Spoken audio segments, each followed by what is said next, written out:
பள்ளிக்கூடத்துக்கு போன வந்துட்ட? பள்ளிக்கூடத்துக்கு போனம்மா, இன்னைக்கு லீவுன்னு சொல்லிட்டாங்க, வந்துட்டம்மா. பசிக்குதுமா. ஐயோ சாமி, பசிக்குதாடி? நான் போய் அம்மா வீட்டுல அரிசி வாங்கிட்டு வந்து சோறாக்கி தர்றேன், நீ போய் உட்காந்து படிடி. போடி தங்க. மதியானம் என் பிள்ளை வயிறார சோறு தின்றுருக்கும், பள்ளியோடம் போயிருந்தா. இப்போ வீட்டில் இருந்துக்கிட்டு பசியோடு இருக்குதே, அங்கேயும் அரிசி இருக்குமா என்னன்னு தெரியலையே. மகனும் மலைப்பகுதியில் நடந்து சென்று அப்படின்னு போது தம்பி வாயா சாப்பிட.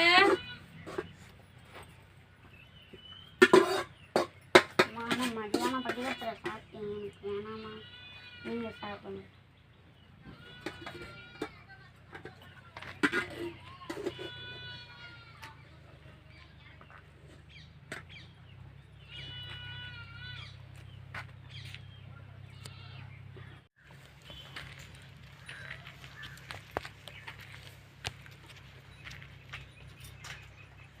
அடியே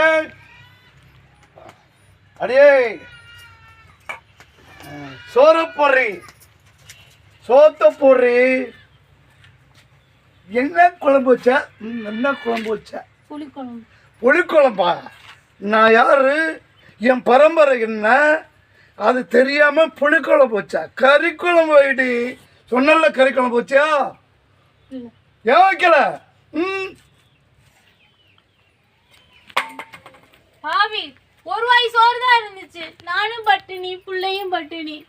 ஒரு வாய் சோத்துக்காக தானே கஷ்டப்பட்டுட்டு இருக்கோம். உனக்கு எதுக்கு இந்த வரட்டு கௌரவம்? தண்ணீரில் வாழுகின்ற மீன்களுக்கு மத்தியில் கண்ணீரில் வாழுகின்ற ஒரு மாணவன், வறுமையின் பிடியில் போராடி வரும் தாய், இன்னும் வசதியாகத்தான் வாழ்ந்து வருகிறோம் என்கின்ற நினைப்போடு வாழுகின்ற தந்தை, இதற்கு மத்தியில் வறுமையோடும் பசியோடும் பாடுகின்ற இந்த மாணவனுடைய நிலை மாறுமா?